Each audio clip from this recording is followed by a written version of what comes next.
معزز خواتین و حضرات، مشہور شخص سعید بن مسیب کی لڑکی انتہائی حسین و جمیل اور تعلیم یافتہ تھی۔ خلیفہ عبد الملک اس کو اپنی بہو بنانا چاہتا تھا۔ اس نے اپنے ولی عہد کے ساتھ اس کی نسبت کا پیغام بھیجا۔ سعید نے انکار کر دیا۔ خلیفہ نے بہت دباؤ ڈالا اور مختلف قسم کی سختیاں کی، لیکن سعید اپنے انکار پر برابر قائم رہا اور چند دنوں کے بعد قریش کے ایک نہایت معمولی آدمی ابو وداع کے ساتھ اس کی شادی کا انوکھا فیصلہ کیا۔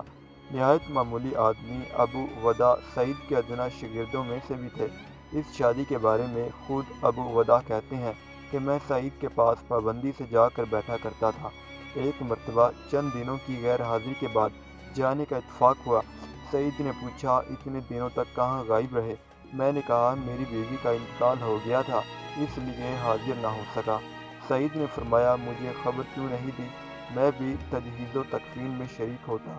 تھوڑی دیر بعد میں جب اٹھ کر جانے لگا تو سعید نے کہا، کیا تم نے دوسری شادی کا انتظام کیا؟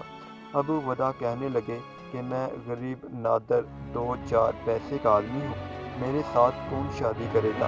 سعید نے فرمایا، میں انتظام کروں گا، تم تیار ہو؟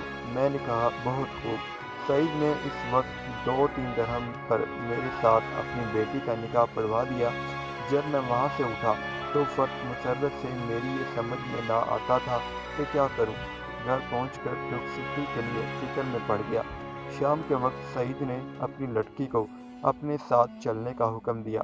پہلے 2 رکعت نماز ادا کی اور 2 رکعت اپنی لڑکی سے پڑھوائی اور اس کے بعد اس کے لیے میرے گھر پہنچے۔ میں مغرب کے بعد روزہ افطار کرنے جا رہا تھا کہ کسی نے دروازہ کھٹکھٹایا۔ میں نے پوچھا، کون؟ جواب ملا، سعید۔ میں نے سوچا، سعید تو اپنے گھر اور مسجد کے علاوہ کہیں آتے جاتے نہیں، یہ سعید کون ہے؟ اٹھ کر دروازہ کھولا تو دیکھا سعید ابن مسیب تھے۔ انہیں دیکھ کر میں نے کہا، آپ نے کیوں زحمت گوارا کی؟ مجھے بلا بھیجا ہوتا۔ سعید نے فرمایا، نہیں، مجھے تمہارے پاس آنا چاہیے تھا۔ پھر فرمایا، تم تنہا آدمی تھے اور تمہاری بیوی میرے پاس موجود تھی۔ میں نے خیال کیا کہ تنہا رات کیوں بسر کروں، اس لیے تمہاری بیوی کو لے کر آیا ہوں۔ سعید کی بیٹی ان کے پیچھے کھڑی ہوئی تھی۔ سعید نے اسے دروازے کے اندر کر کے باہر سے دروازہ بند کر دیا۔ میری بیوی شرم سے گر پڑی۔ میں نے اندر سے دروازہ بند کر لیا۔ اس کے بعد چھت پر چڑھ کر پڑوسیوں میں اعلان کر دیا کہ آج سعید ابن مسیب نے اپنی لڑکی کا عقد میرے ساتھ کر دیا اور اسے میرے گھر پہنچا گئے۔ میری ماں نے دستور کے مطابق 3 دن تک اس کو بنایا سنوارا۔ بننے سنورنے کے بعد میں نے اس کو دیکھا تو وہ نہایت حسین، کتاب اللہ کی حافظ، سنت رسول کی عالم اور حقوق شوہر کی واقف کار عورت تھی۔ مشہور تابع سعید بن مسیب کی لڑکی کی شادی کا واقعہ نہایت سبق آموز اور اسلامی تاریخ میں ایثار، ہمدردی، غربت پسندی اور سادگی کی شاندار مثال ہے۔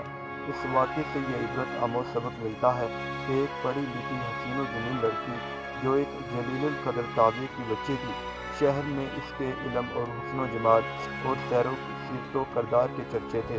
اسے اچھے سے اچھا رشتہ مل سکتا تھا، لیکن لڑکی کے باپ نے لڑکی کو ایسی تعلیم دی تھی کہ حکومت وقت کے ولی عہد کی ملکہ بننے کے بجائے اس نے غریب طالب علم کی بیوی بننے کو ہنسی خوشی منظور کیا اور دنیا پر آخرت کو ترجیح دینے کی یہ شاندار مثال پیش کی، جو ایک مسلمان لڑکی کے لیے تاریخ میں ہمیشہ سنہرے لفظوں میں لکھی جاتی رہے گی۔ باپ نے بچی کو پوچھے بغیر رشتہ طے کر لیا تھا اور بچی نے باپ کے فیصلے کو سنتے ہی سر تسلیم خم کر دیا اور اپنے علم و عمل اور باپ کی علمی حیثیت اور خاندان کی عزت کو 4 چاند لگا دیے۔ دنیا ایسی مثالی خاتون کو ہمیشہ محبت، عقیدت، عزت و احترام سے یاد کرتی رہے گی اور اسلامی تاریخ ایسی بچیوں پر ہمیشہ فخر کرتی رہے گی۔